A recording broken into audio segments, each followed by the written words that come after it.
Assalamualaikum warahmatullahi wabarakatuh. Halo teman-teman, perkenalkan nama aku Dela Agatha dengan NPM 205400051. Nah teman-teman, pada kesempatan kali ini kita akan membahas mengenai instrumen mengajar. Nah, instrumen mengajar itu ada apa aja sih? Yuk kita cari tahu.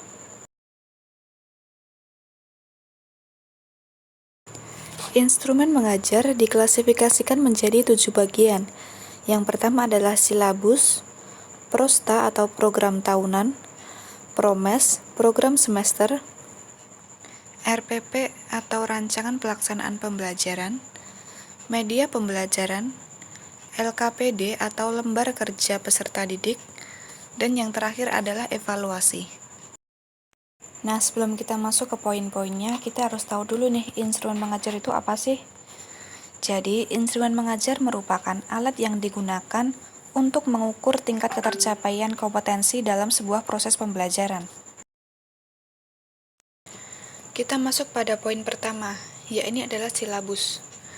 Silabus merupakan pengembangan kurikulum yang menjabarkan standar kompetensi dan kompetensi dasar yang ingin dicapai, pokok-pokok dan uraian materi yang perlu dipelajari peserta didik.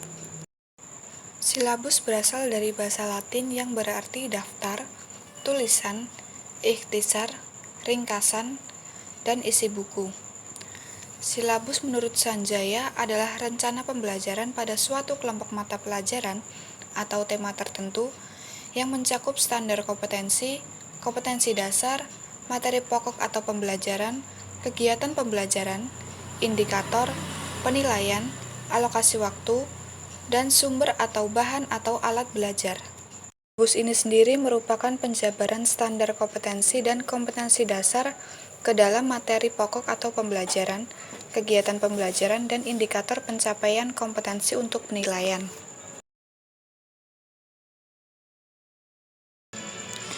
Next, kita masuk ke program tahunan. Di sini program tahunan merupakan program umum setiap mata pelajaran yang dibuat di setiap awal tahun ajaran. Program tahunan merupakan pedoman untuk mengembangkan program semester, mingguan, dan program harian. Di samping kiri ada contoh mengenai program tahunan.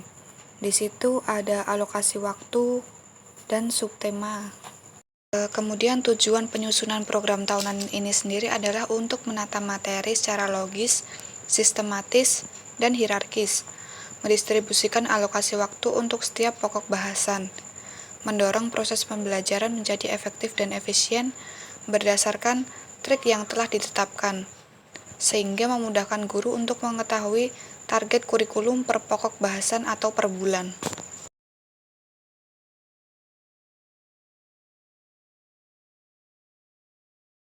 Menginjak poin yang ketiga adalah program semester. Di sini program semester merupakan penjabaran dari program tahunan yang berisi hal-hal yang ingin dicapai pada semester tersebut. Program semester adalah rumusan kegiatan belajar mengajar untuk satu semester yang kegiatannya didasarkan pada materi yang tertuang dalam SKKD. Program semester dibuat berdasarkan pertimbangan alokasi waktu yang tersedia, jumlah pokok bahasan yang ada dalam semester tersebut, dan frekuensi ujian yang disesuaikan dengan kalender pendidikan. Program semester akan mempermudah guru dalam alokasi waktu mengajarkan materi yang harus dicapai dalam semester tersebut. Pada dasarnya, penyusunan program semester ini berfungsi sebagai acuan untuk menyusun suatu acuan pembelajaran, acuan kalender kegiatan belajar mengajar, dan untuk mencapai efisiensi dan efektivitas penggunaan waktu belajar yang tersedia. Di sebelah kiri ada contoh dari program semester. Biasanya berisikan mengenai tujuannya itu bisa tujuan kurikuler atau institusional. Kemudian pokok bahasanya, judul materi yang akan dipelajari atau diajarkan dalam satu catur bulan. Kemudian metode mengajarnya yang seperti apa, media dan sumber, evaluasi pembelajaran, dan waktu.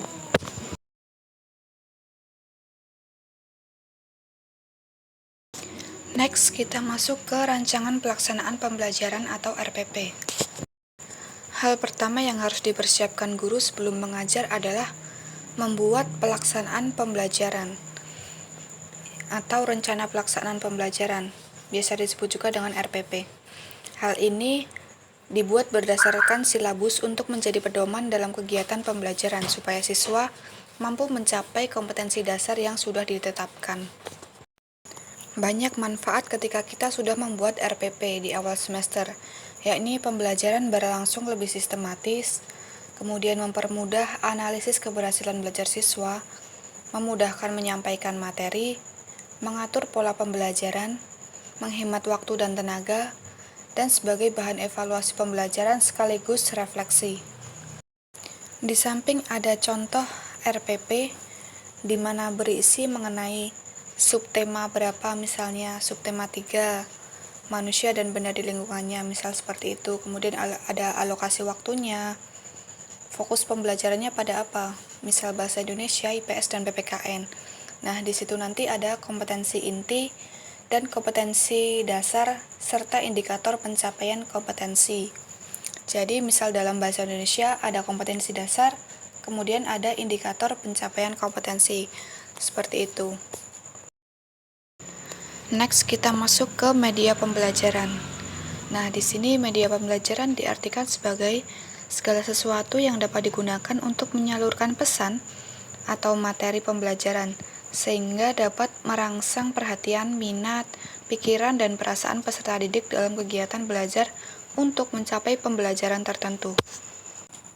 Jika kita tidak memanfaatkan media pembelajaran selama kegiatan belajar mengajar berlangsung, maka apa yang kita sampaikan itu juga tidak maksimal.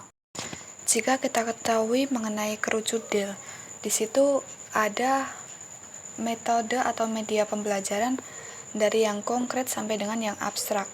Misalnya saat kita memberikan contoh langsung atau peragaan di depan kelas dengan melibatkan salah satu siswa atau beberapa siswa. Hal itu akan mudah dipahami dan diingat oleh siswa karena pernah melakukannya. Berbeda dengan sesuatu yang abstrak, misalnya dengan metode ceramah. Guru hanya berbicara saja di depan siswa. Nah, itu sebenarnya sulit diserap oleh siswa. Mereka cepat lupa karena mereka hanya mendengarkan. Contoh lain saat kita membutuhkan media pembelajaran adalah saat ada pelajaran IPS, kita mungkin membutuhkan bagaimana sih gunung itu bisa meletus. Nggak mungkin dong kalau kita harus menunjukkan siswa langsung menuju ke gunung tersebut. Nah, kita bisa menggunakan media pembelajaran, yakni dengan video atau yang lainnya untuk memaksimalkan pembelajaran itu sendiri. Sebenarnya banyak sih pilihan dari media pembelajaran ini sendiri untuk menunjang keberhasilan dari suatu pembelajaran, yakni bisa menggunakan audio, misal menggunakan lagu-lagu, kemudian audio visual dengan video, bisa dengan visual, PowerPoint, atau replika suatu bentuk, dan lain-lain.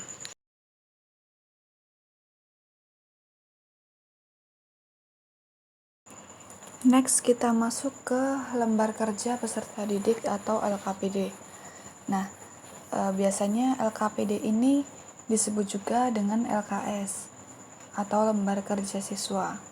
Yakni LKS merupakan suatu bahan ajar cetak berupa lembar-lembar kertas yang berisi materi, ringkasan, dan petunjuk-petunjuk pelaksanaan tugas pembelajaran yang harus dikerjakan oleh peserta didik, di mana ini mengacu pada kompetensi dasar dan tujuan yang harus dicapai.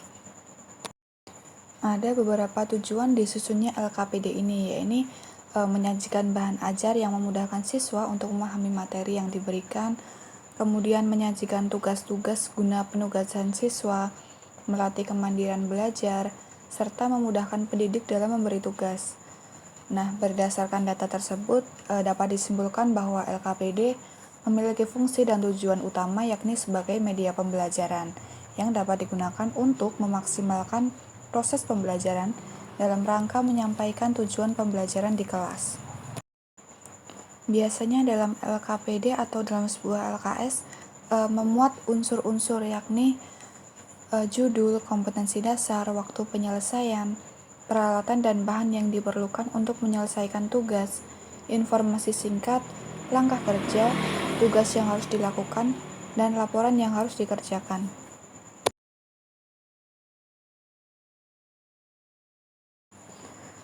Kita masuk yang terakhir, yakni evaluasi.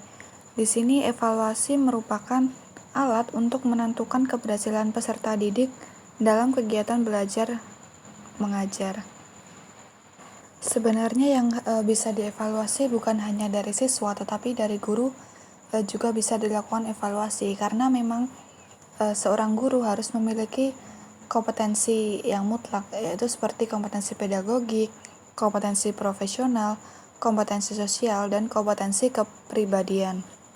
Dalam mengevaluasi peserta didik ini, kita ada dua pilihan, yakni bisa dengan objektif dan non-objektif. Untuk yang objektif, kita bisa melakukannya dengan tertulis. Kita bisa memberikan soal-soal mengenai bahan ajar yang sudah kita sampaikan, bisa berupa pilihan ganda, menjodohkan, atau bisa juga dengan mengisi uraian. Bisa uraian singkat, bisa uraian panjang. Kemudian untuk evaluasi yang non-objektif atau tidak tertulis, kita bisa menggunakan dengan mengetes dari skala sikap mereka. Sikap mereka baik disengaja atau tidak disengaja. Ini sebenarnya juga berpengaruh terhadap proses belajar. Kemudian tes minat belajar, tes motivasi berprestasi, tes kreativitas, tes lisan. Nah, tes lisan ini sebenarnya mengasah kita untuk berpikir dalam memecahkan suatu masalah. Kemudian penguasaan bahasa dan penguasaan materi pelajaran kita itu sudah sampai di mana. Atau kita bisa menggunakan tes observasi. Jadi kita mengamati peserta didik. Baik, itulah yang bisa saya sampaikan dalam video kali ini, yakni tentang instrumen mengajar. Bila ada salah kata mohon dimaafkan. Semoga video ini bermanfaat untuk teman-teman yang lainnya. Wassalamualaikum warahmatullahi wabarakatuh.